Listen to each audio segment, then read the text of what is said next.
Alright,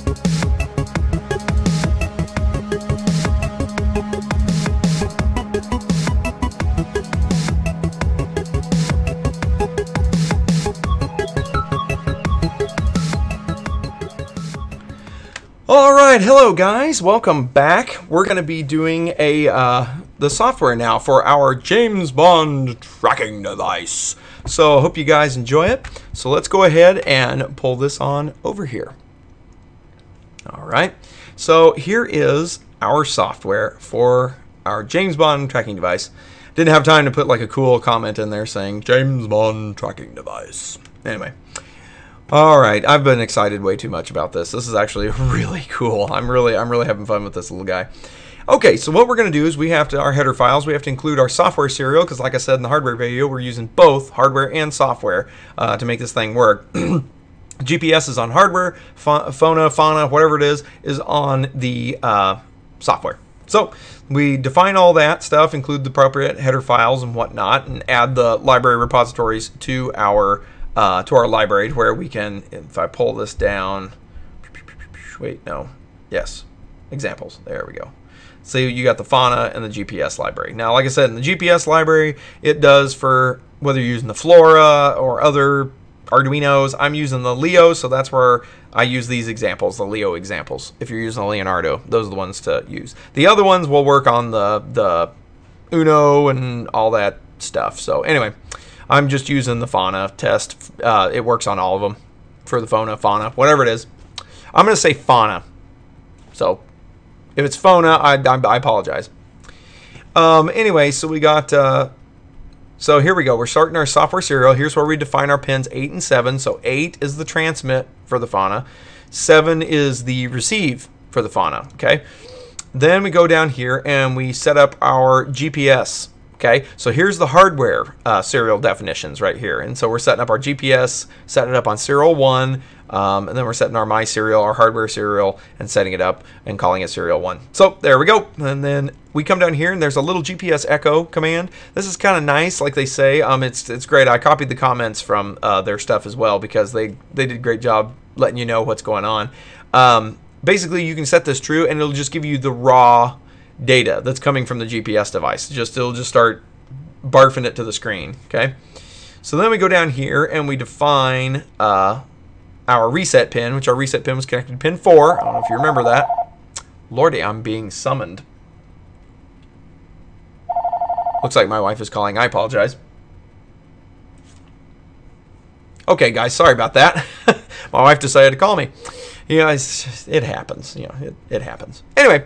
What we're going to do is, like I said, I was showing you the reset pin. So there's the reset pin right here. Goes down to number 4, so that's where it's going. So we got reset pin 4. We've got our reply buffer. What this is this is going to buffer the characters that are coming in from the Fona. Whenever you send a text message, and I only made it like 10 because I'm sending single characters to turn this thing on and off, so it doesn't need to be very big. If you're really going to use the Fona just to really send text messages of it, you might want to make it, like, I don't know, 255 or something like that, or 140. What is it? 150 characters is a text message? I don't remember, something like that. So you're going to want to widen that out, obviously, if you want to capture big messages. Anyway. So then we're gonna define our Fona. Okay, so there we go. So that's where we set up the class for Fona and set it to Adafruit Fona RST, and that's where it basically toggles the reset to bring it up. So now we're gonna bounce into our setup. All right, now here's something that I've commented out.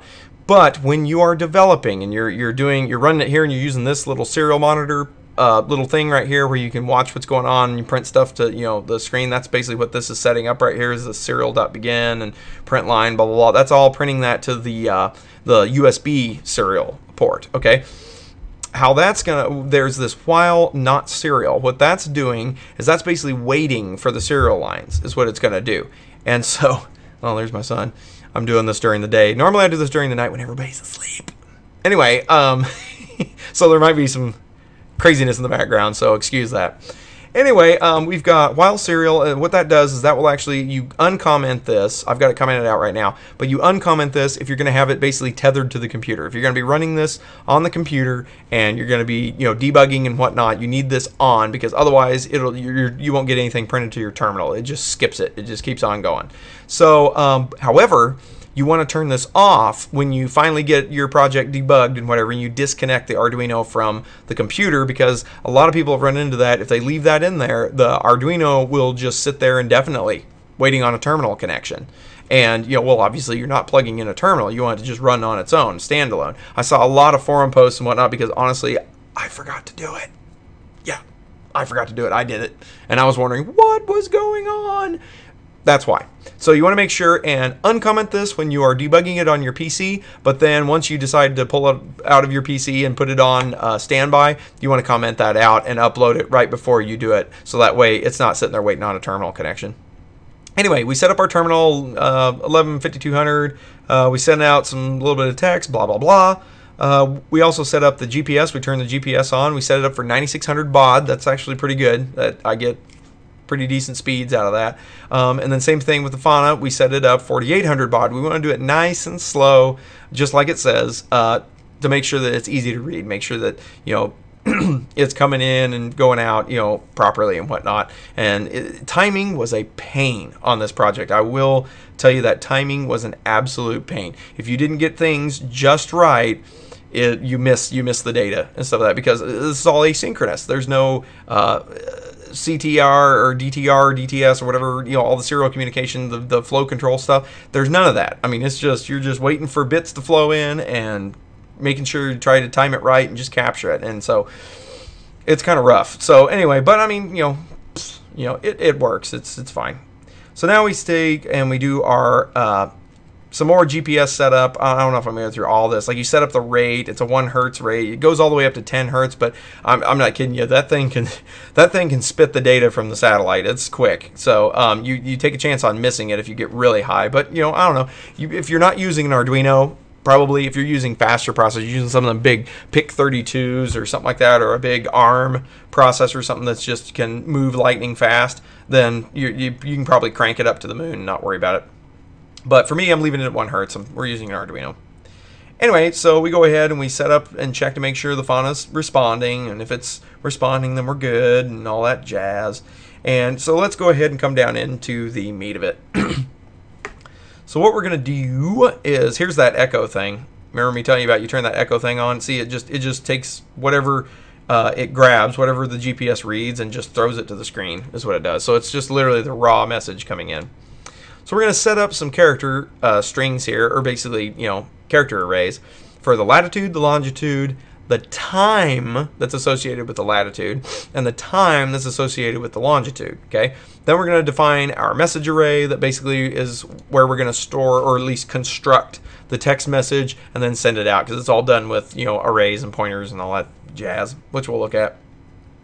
So if there's the debug thing. Okay, so now what we're going to do is we're going to basically see if GPS message was received, and then we're going to begin parsing it. If basically it can't be parsed for any reason or whatever, we just return and just continue the loop. So it just basically skips everything and just keeps going. It just keeps running, until it finally gets a good message. So that helps, because before you have a satellite fix, it's not flying off in left field and you're sending blank text messages and things like that. It won't do anything until it finally gets a satellite fix. Now you could probably do that because you'll see later there's a check for satellite fixes, and if you don't have it, you could send, maybe if you send a text message to the thing, it'll send one back saying, hey, I don't have a satellite yet, just whatever you want to do. Like I said, this is a basic one. Do whatever you want. So this is a timer, basically, so we check every 2 seconds to see if there's new data and yada, yada, yada. Here is, I commented it out because I didn't need it, plus I was running out of space. That's another thing. These two things combined, of course, I could probably do some code reduction, techniques and squeeze it down even further. But, like I said, this is just a demo.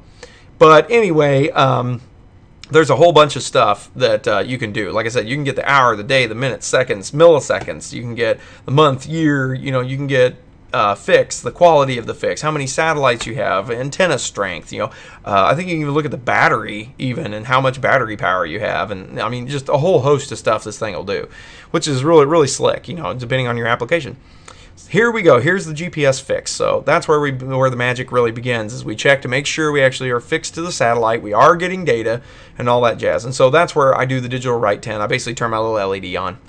I flip that guy high to let everybody know that, or at least let me know that it's fixed up, it's ready to go. I can send text messages and everything. Because here's another thing, the text messages will pile up I don't know if you guys knew that about text messaging, but when you send, let's say, one text message right after another, boom, boom, boom, boom, it actually, the cell service queues them up. And this will read them one message at a time, or it'll read them out of sequence. You can say read message 1 or read message 5 or read message 3 or read.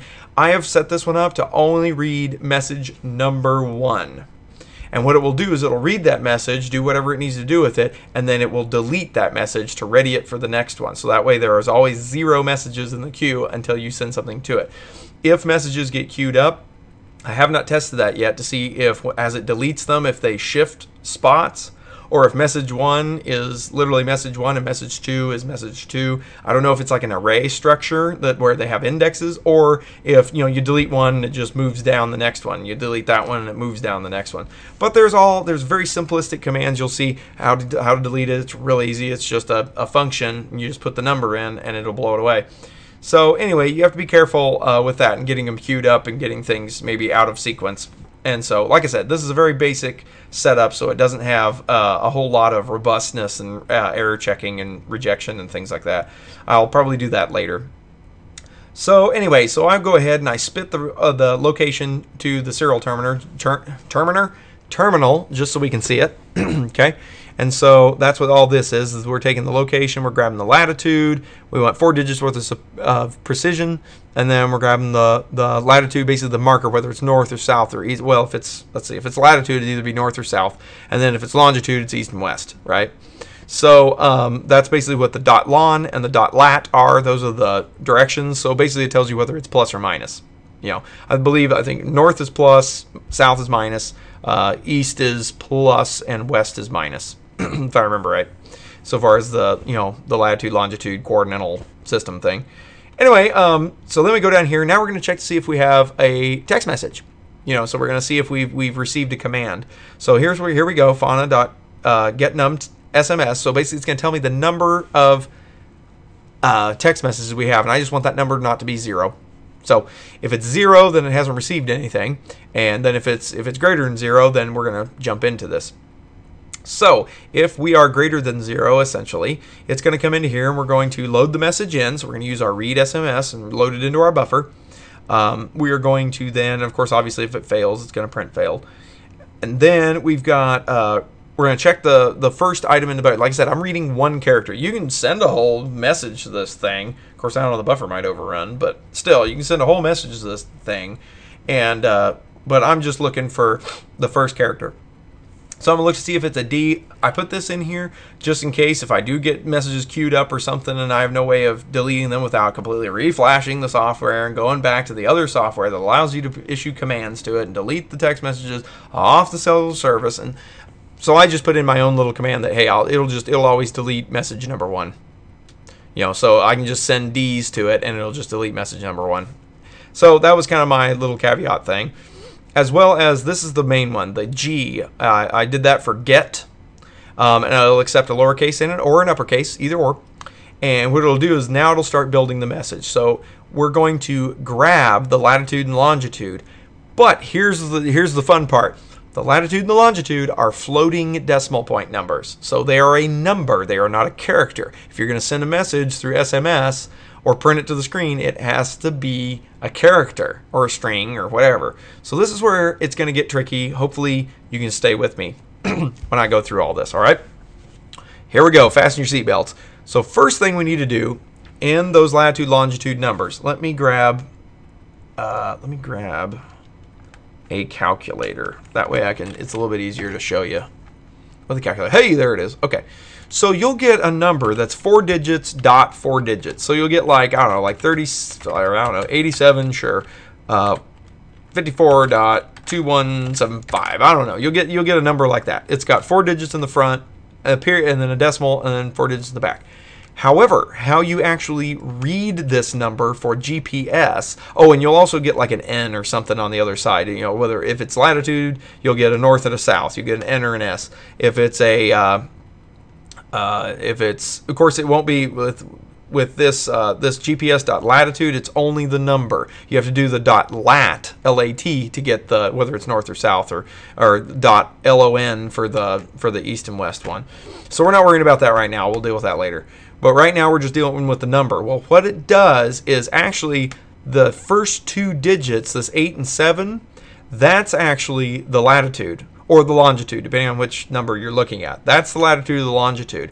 The other, the 54.2175, that's the time. That's the latitude time or longitude time, and not just, it's just the time. I don't want to get into where it all comes from because that's all navigation and everything and spherical coordinates and all that crazy stuff. So I'm not going to get into that. But basically, these need to be separate. You need to basically parse out the 87 and then you use 54.2175. That's how you'll enter it into Google Maps if you're going to do it. You're going to have plus or minus 87, depending on whether it's north or south. That's the latitude. Then you're going to put a space and then give it the time, the 54.2175. Okay, and then that'll tell it basically the north and south coordinate. Okay.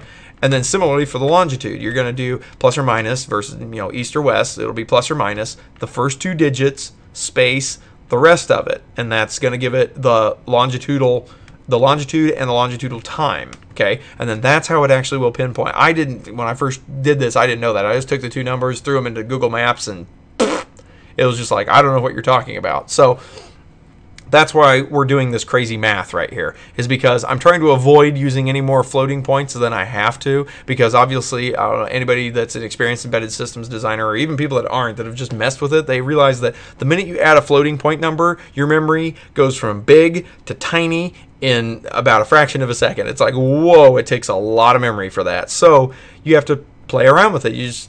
Good time to bust out the old math book and have at it. So what we do is we take, and we're going to say, take the latitude and divide it by 100. Okay, so if we were to take this number and divide it by 100, we're going to move the decimal effectively. We've moved the decimal 2 places to the left.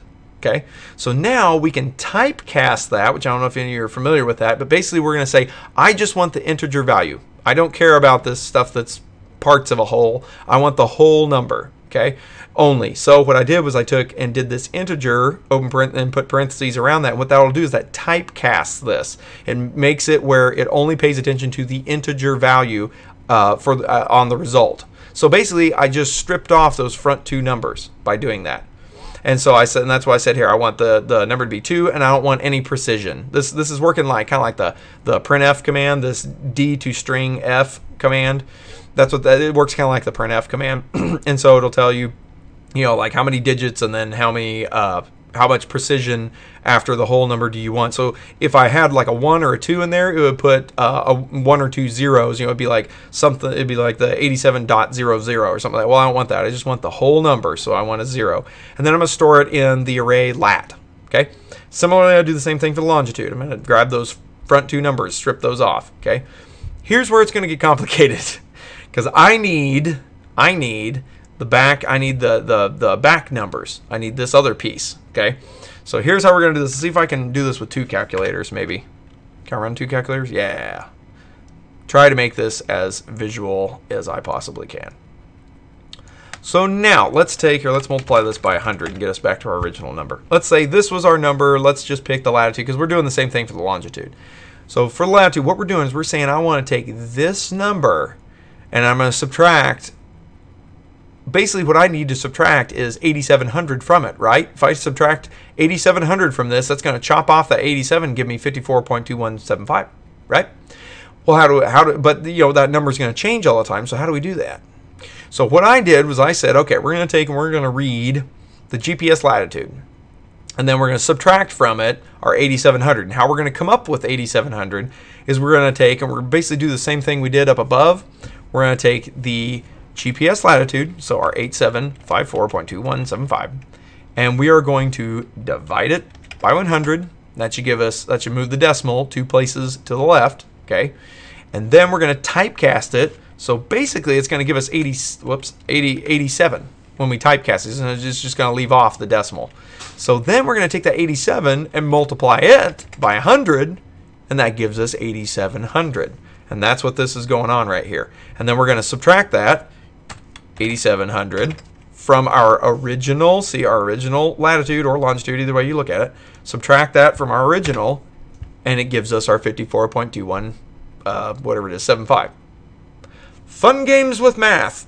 So anyway, you ought to know by now I like math. Anyway, so that's basically what we're doing, and we're doing the 4. Now we're doing, I want 4, and I want 4 digits of precision. So I want all 4. I want all 4 of those digits over here. So that's basically how this is working. This craziness, that's what that's doing. Is that's basically parsing out and splitting up that number, because this function, this GPS.latitude function, gives it to you all one piece. So we have to break that apart. So once we do that, we've got a T-lat, a T-longitude, a lat, a longitude. Now we can construct the message. We have all the pieces now. So now we have to concatenate all of it together. And the best way to do that is with the strcat command, which will concatenate stuff onto. It'll just keep adding it to the array that you've chosen. So what we do is now we're going to check, and we're going to look for the north and the south and the east and the west. So the first thing we're going to do is we're going to look at the north and the south. So that'll be the first thing in the message. Obviously will be the north coordinate, and then the south coordinate's the next one. So we need to figure out what symbol we need to put on it, whether it's plus or minus. So we're going to check and see if it's an N, we put a plus for north. If it's a minus, we're going to put a minus. And that's all we're doing is strcat's going to take message and concatenate a plus into it, which what it does is it takes the null character, and which I initialize that to quote quote. So the null character is in index 0. So it takes the null character, deletes it, puts whatever you're saying in its place and however many places it needs to be, and then terminates it with the null character. And then when you do another strcat, it does the same thing. It looks for the null character, so it doesn't erase anything previously written, looks for the null character, takes it off, and adds from that point on what the next string is going to be, and then terminates it with the null character. Okay, and the null character is the \0. So anyway, so that's what it's going to do. We're going to come down here, and we're going to cat our latitude in. We're going to put a space in there, might as well, and then we're going to put our longitude, okay, time, or I mean our latitude time on there. So you should get a positive or negative, the first two, which is the actual latitude, and then a space, and then you'll get the longitudinal time, okay? And then we're basically going to do the same thing. This was something I had to do. There was a weird thing coming in, and I had to add a null character at one point in time, but actually I can probably take that out. That doesn't need to be there anymore. That'll probably be out in the version that I post because it's not needed. It's not a problem now that I'm doing it this way. Debugging. Anyway, so we've got strcat. We're going to put a comma and a space. So this is going to separate the latitude numbers from the longitude numbers. And then basically do the same thing again. It's the exact same thing again, except we're looking for a W or a, basically the east or west. I mean, the opposite of west is east, so that's why I didn't even do an else if. I just did an else. If it's not west, it's going to be east. It's not going to be west. I don't know. Anyway, so that's basically what we're going to get, and then we're going to add the longitude and the latitude and all that jazz and onto the message. And then finally, we're going to send the message. So we're going to throw that message to this, which this function is defined later on. We'll send that out. Obviously, we've got our else's and our finish, kind of our housework to tidy up here. We got our digital write. Basically, that's if the fix is, if there isn't a fix, it writes a 0 to that LED, so I know that it's not fixed.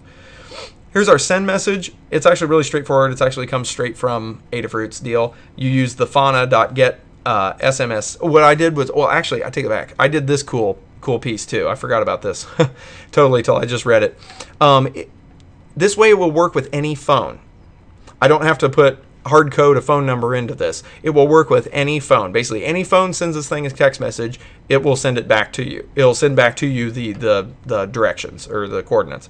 How it does that is it looks for when you get a message, okay, it's going to say get SMS sender, okay, and it's going to grab the sender out of the message that when it first came, okay, and it's going to load that because, see, that message is still there. We didn't delete it.